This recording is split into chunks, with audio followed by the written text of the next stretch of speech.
Hey guys, welcome back to another video, and if you've looked at the title, which of course you have, or why else would you be clicking on it, then it's safe to assume that today's topic is going to be a very interesting one, because how would Severus Snape have replaced Voldemort?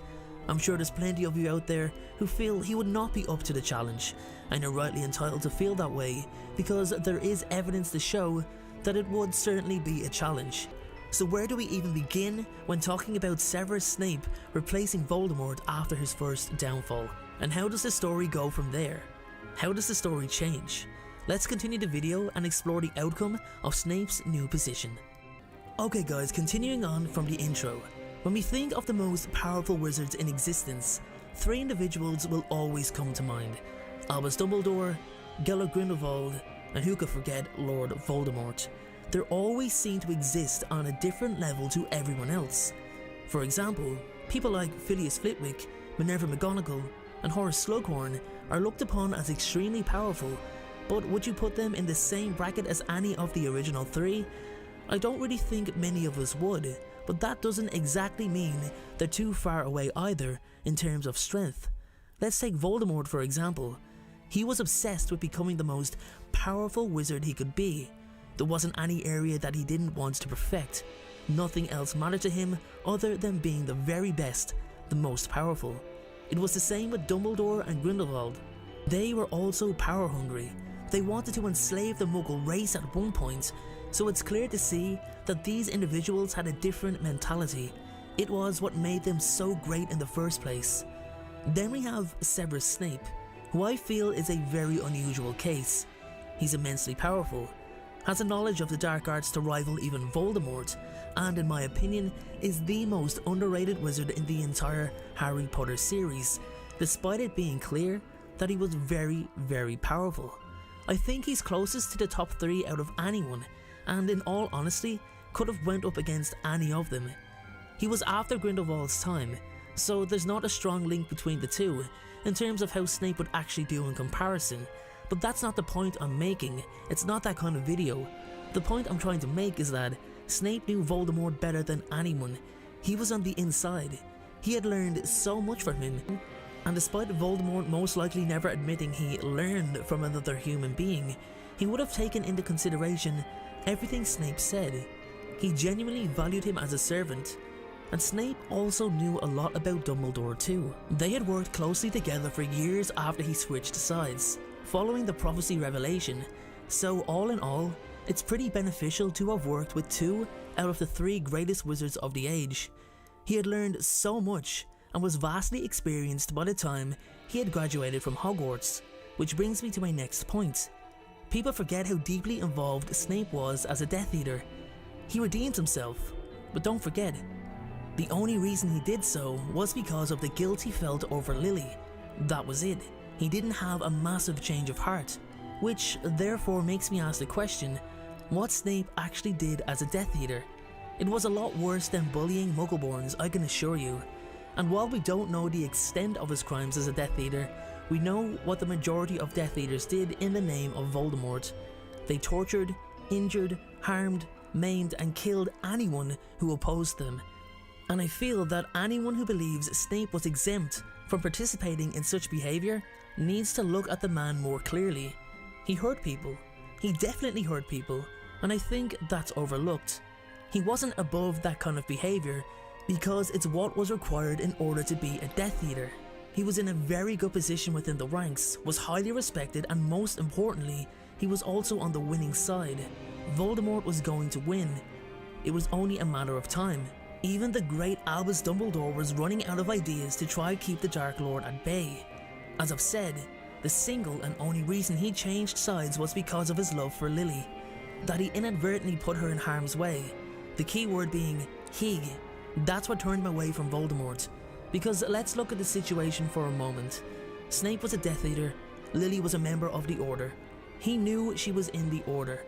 He knew she was going to fight, and most likely they would come up against each other.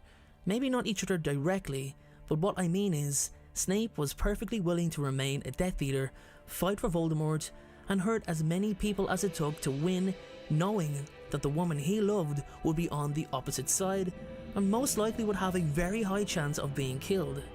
How come that didn't cause him to switch sides? I'll say it again, he could deal with Lily dying, but not if he was the one who caused it. Therefore, if he hadn't told Voldemort about the prophecy, realizing what he actually just done, then he most likely may have never defected. Now you might think, well hold on, how does Voldemort even discover the prophecy if that's the case? James would have divulged the information to the Marauders as he truly trusted them. Sirius and Peter knew originally about the Fidelius charm from the Potters confiding in them, so all it would take is for Wormtail to go straight to Voldemort with news of the prophecy. James Potter trusted his 3 friends with his life. It was his greatest trait and his biggest flaw, as trust normally is with most people. So if you go with that current timeline, Voldemort would still meet his first downfall and be disembodied, meaning Snape would still have been a Death Eater. So let's go with this for a moment. Snape would be the ideal candidate to replace him, even more so than Lucius Malfoy. The trouble with Lucius was that he cared more about himself than the success of Voldemort's cause. He tried to take control, and as soon as things took a turn, he pulled the old Imperious Curse excuse to get off with any punishment. However, with Snape, it's a different story. With Snape in charge, it's a different story. Out of every on-screen character, I feel Alan Rickman, may he rest in peace, portrays him closest to how the character actually is in the books. He had a calmness about him.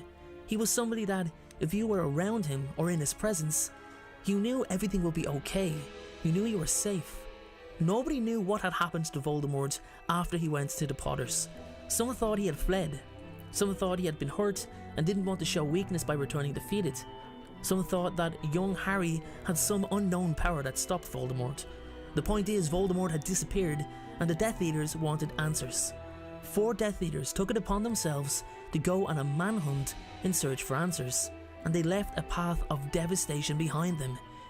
Bellatrix Lestrange, her husband Rodolphus, his brother Rabastin, and Antonin Dolohov tortured the Longbottoms into insanity while looking for information on their master's whereabouts.